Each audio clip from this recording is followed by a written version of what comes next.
Gates Millennium Scholar recipient. And so being a part of the Gates Millennium Scholars Program, they try to encourage us to be ambassadors and to, I guess, speak out on what the GMS is about. And so I would like to, there's a lot of people know about the program and a lot of people don't know about it, so I'm just here mainly speaking to everyone, but I'm focusing on the juniors and the seniors in high school. So, Gates Millennium Scholars. So the program, the Gates Millennium Scholars, abbreviated GMS, was funded by a $1 billion grant by Melinda and Melinda Gates Foundation and was established in 1999. And I assume just about everyone knows who Bill Gates is.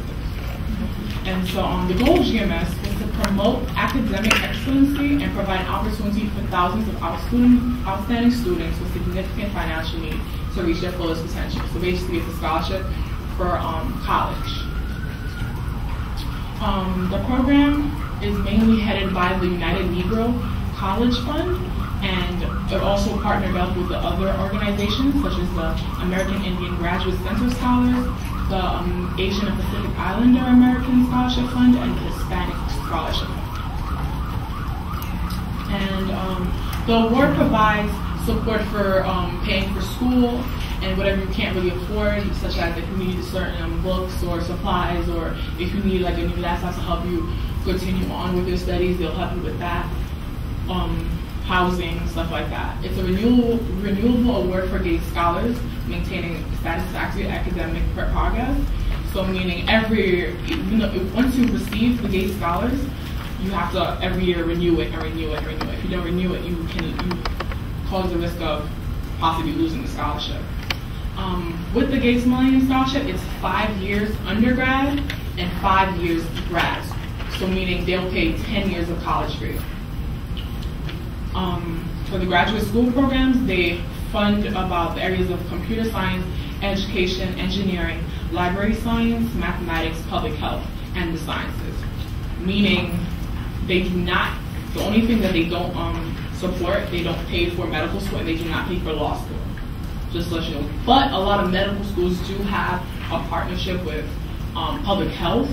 So if you were to if you decide to go to medical school and you want to focus on public health, they'll help fund your tuition because you're going to, I guess, do also public health, which they do fund for.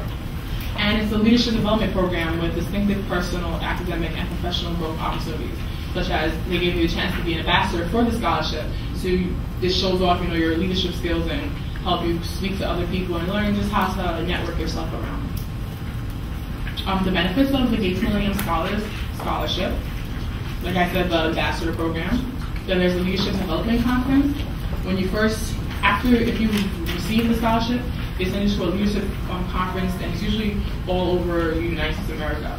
For me, when I entered my freshman year, we went to Virginia, and you just basically meet up with all the people that received the scholarship, just as you.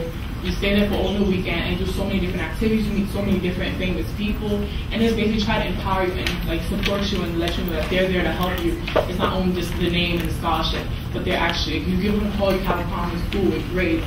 If you have a problem with certain classes, they'll offer you private tutoring. Or as long as you need help, they'll help you as long as you have it, because they really want you to succeed.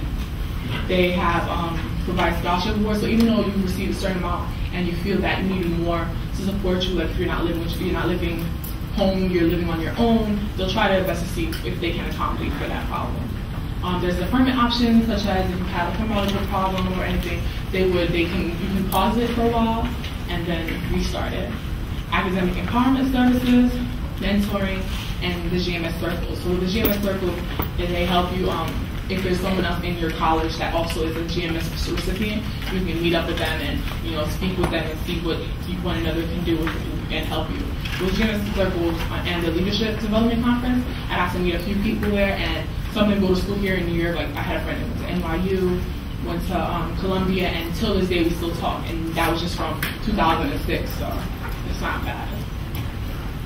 So the eligibility criteria, you have to be African American, American Indian, Alaska Native, Asian Pacific Islander, or Hispanic American. You have to be a citizen, a legal permanent resident, or a national of the United States, and have a cumulative GPA of 3.3 or higher on a 4.0 scale at the time of nomination or earned as a GED. So in order for you to get this, you have to be an incoming freshman. You can't be already in college and try to apply for it. You have to be, I guess, a senior to apply. Or if you had already after you graduated, you took a break, but you did not enter college yet, you can still apply for that scholarship. Degree-seeking freshmen will be entering an accredited college full-time, has demonstrated leadership abilities through participation in community services, extracurricular activities, and meet the federal Pell Grant eligibility criteria.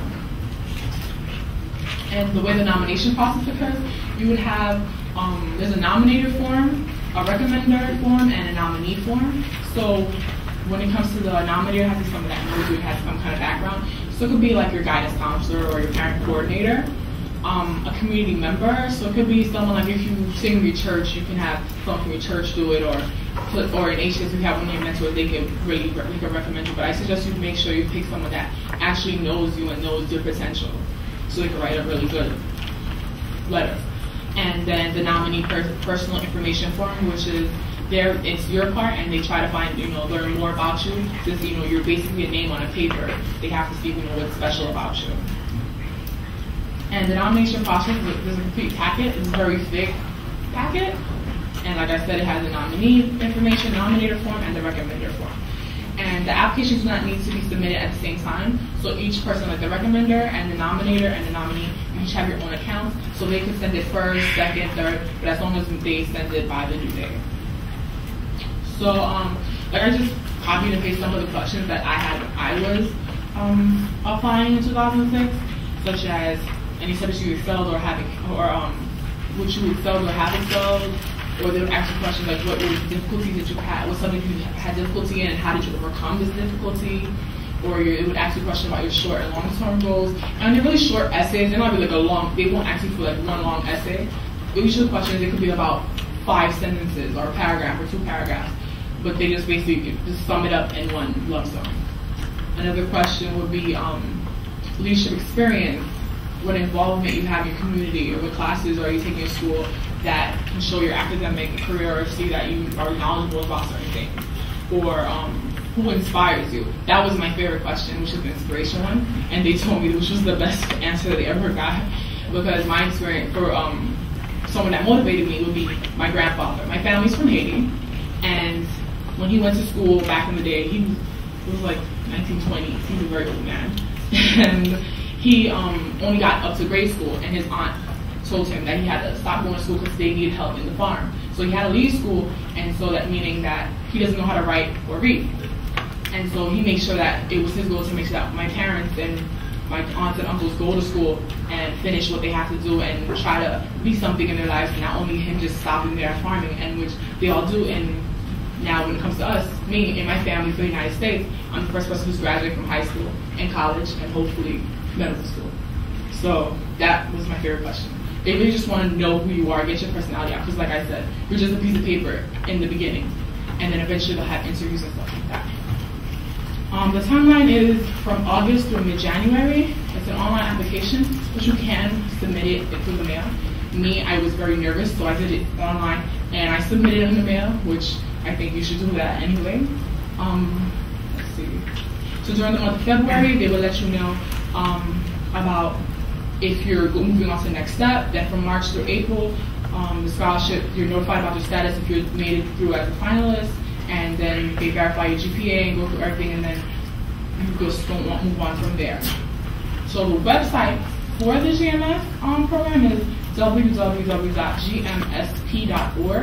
And once you go on there, they basically have everything there to explain step by step. It's a pretty easy website to maneuver around. So that's basically like how when it comes into logging and create your own account, it ends up being looking like this. And it just tells you different information when it's submitted, different timelines for other people, how to prepare yourself. And they have tips not only to help you with this scholarship, but also help you if you're applying for any other scholarship. And they offer access by providing a last dollar funding to Pell Grant eligible students. So from this day, I can tell you I have not paid a dime out of my pockets to pay for any of my classes, technically speaking, because even though I got federal Pell money, whatever I wasn't covered, they covered everything else. I need a laptop for school, they covered that for me. So they're very helpful when it comes to stuff like that.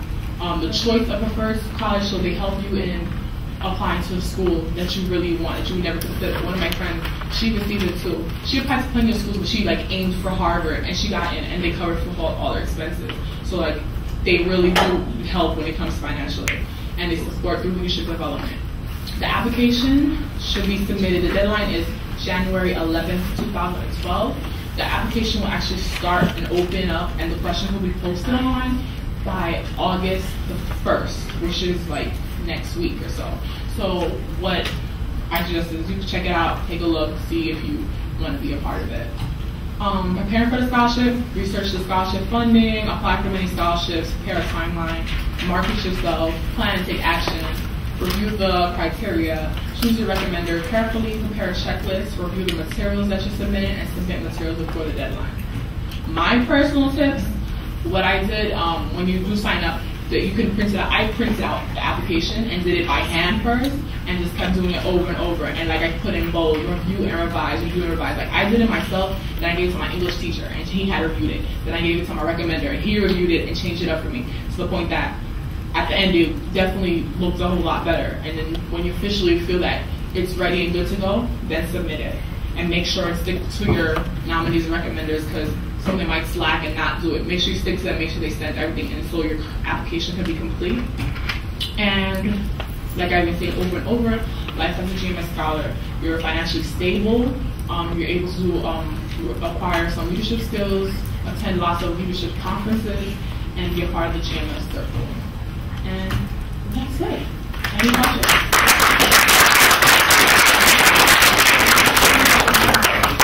Questions about the scholarship? I'll be around, and if you have any questions or anything regarding to it, I'll be glad to help you, let you, I guess, guide you in the right way into receiving the scholarship. Thank you.